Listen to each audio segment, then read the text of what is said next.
Rabbi इश्रह ली सदरी वयस्सिर ली अमरी वहलुल उक़दतम मिन लिसानी यफ़क़हू क़ौली rabbi ज़िदनी इल्मा rabbi ज़िदनी इल्मा rabbi ज़िदनी इल्मा.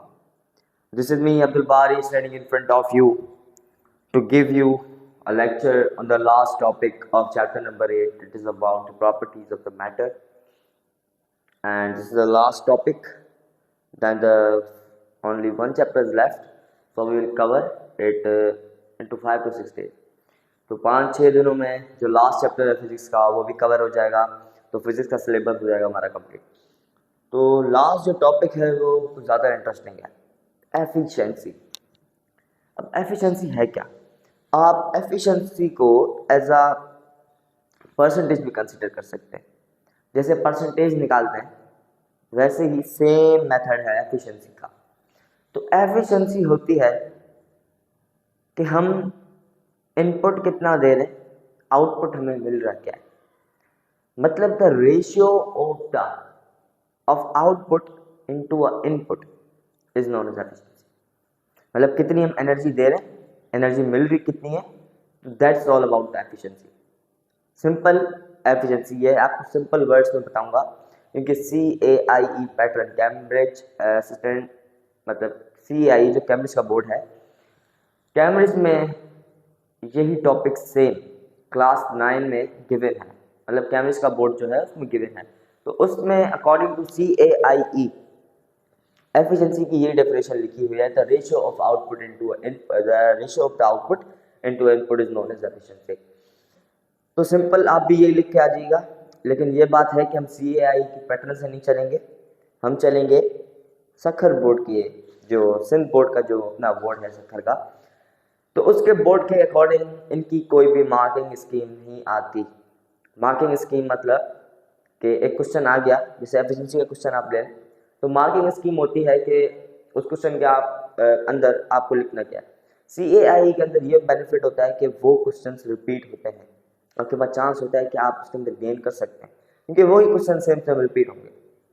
इसमें ऑप्शन होता है, मतलब आपके जो बुक्स के अंदर जो क्वेश्चन आपके न्यूमेरिकल्स होते हैं फिजिक्स के अंदर वही आते हैं सेम, पर घुमा फिर आगे देखिए वैल्यूज चेंज करके दे देंगे, पर कॉन्सेप्ट आपका वही होगा. तो एफिशिएंसी का लिखते हैं, आखिर में एक न्यूमेरिकल करा दूंगा तो और ज़्यादा क्लियर हो जाएगा.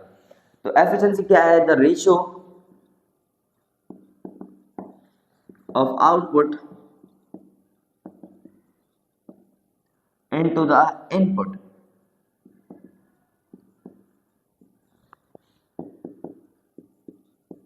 is known as efficiency. देखिए जब आप इसका फॉर्मूला देखेंगे एफिशिएंसी का, तो आप ऐसे बोलेंगे कि ये तो खाली परसेंटेज का फॉर्मूला है. तो एफिशिएंसी का परसेंटेज भी आप कंसीडर कर सकते हैं ऐसे इजी वर्डिंग में. तो इसका फॉर्मूला है efficiency equal output upon input multiply by 100. ये है फॉर्मूला एफिशिएंसी का, जो कि एज अ परसेंटेज भी कंसीडर होता है. जैसे आप मार्क मतलब आप 9th क्लास का रिजल्ट आया आपका, तो आप ऐसा परसेंटेज आप निकाल रहे हैं. तो फॉर सपोज मैं अपनी निकाल रहा हूँ 480 मार्क्स आउटपुट मतलब कितने लिए, इनपुट मतलब फुल मार्क्स, तो फुल मार्क्स से 550 मल्टीप्लाई कर दे 1000 से, 0 0 से कट गया, तो ये आंसर आया आपके पास 87.27 आई थिंक. ऐसे ही कुछ आंसर आया होगा. तो ये थी परसेंटेज 9th क्लास मेरी. तो ऐसे आप निकाल सकते हैं जो कंसिडर होता है एज अ परसेंटेज. अब इसको आप लोग लिखेंगे कैसे एफिशिएंसी को? तो एफिशिएंसी को एक इस तरह के n से रिप्रेजेंट किया जाता है,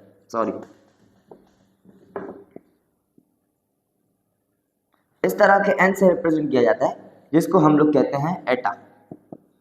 ये एक आई थिंक ग्रीक वर्ड है एटा, जिसको हम लोग एज अ एफिशिएंसी रिप्रेजेंट करते हैं. इसी को कहेंगे हम लोग एफिशिएंसी.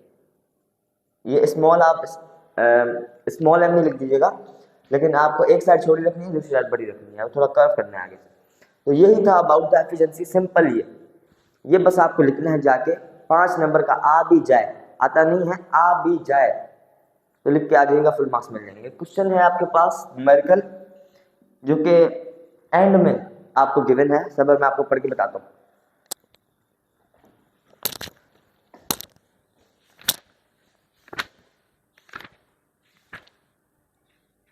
अब इधर है विच मशीन इज मोर एफिशिएंट, मतलब कौन सी एनर्जी के पास परसेंटेज या एफिशिएंसी ज्यादा है। Machine A which has an output of 2 joule 200 joule. अब यहां पर है मशीन ए, यहां पर है मशीन बी। अब ये ले रही है आउटपुट, मतलब आउटपुट दे रही है, कितना दे रही है,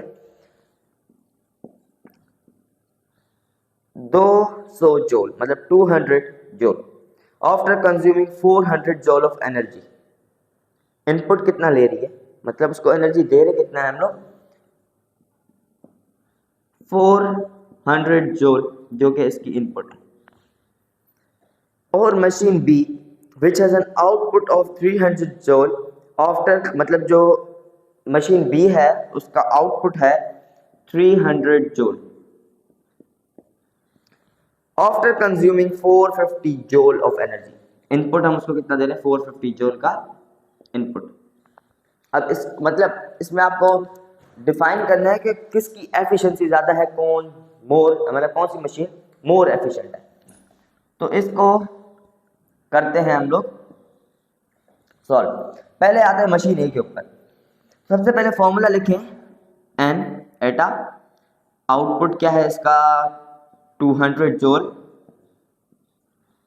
इनपुट है 400 जूल, मल्टीप्लाई कर दे 100 से, 0 0 से कट गया, 0 0 से कट गया। अब इधर बचा 2 100, 2 टाइम 1 इज 2, 2 टाइम 5 इज 10, 0। तो इसकी एफिशिएंसी आई, मतलब परसेंटेज आई 50%, 50%। अब ये है मशीन ए 50%। मशीन बी के ऊपर आते हैं, स्टार्ट करते हैं एटा के साथ। आउटपुट है इसका 300 जूल, इनपुट ले रही है 450 जूल, मल्टीप्लाई कर दो 100 से, 0 0 से कट गया,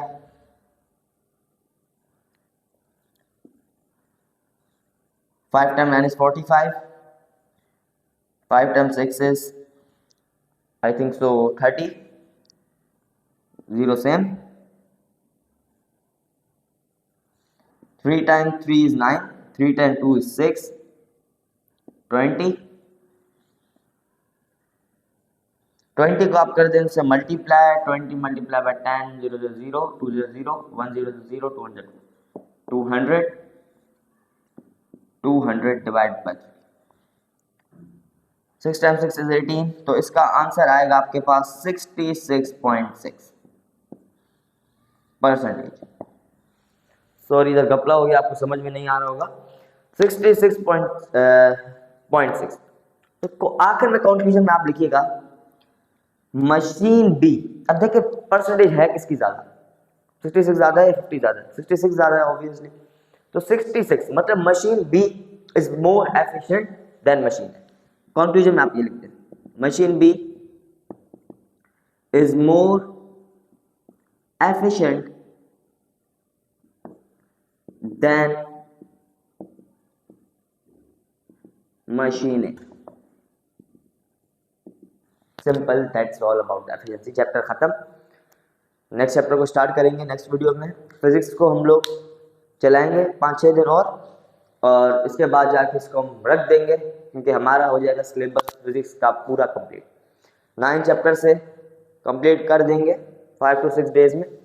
तो अगर आपको कोई कंफ्यूजन हो अभी किसी भी सिलेबस में, किसी भी टॉपिक में, तो आप पूछ सकते हैं कमेंट बॉक्स में। It's up to you. तो मिलते हैं नेक्स्ट वीडियो में। This is me Abdul Bari signing of.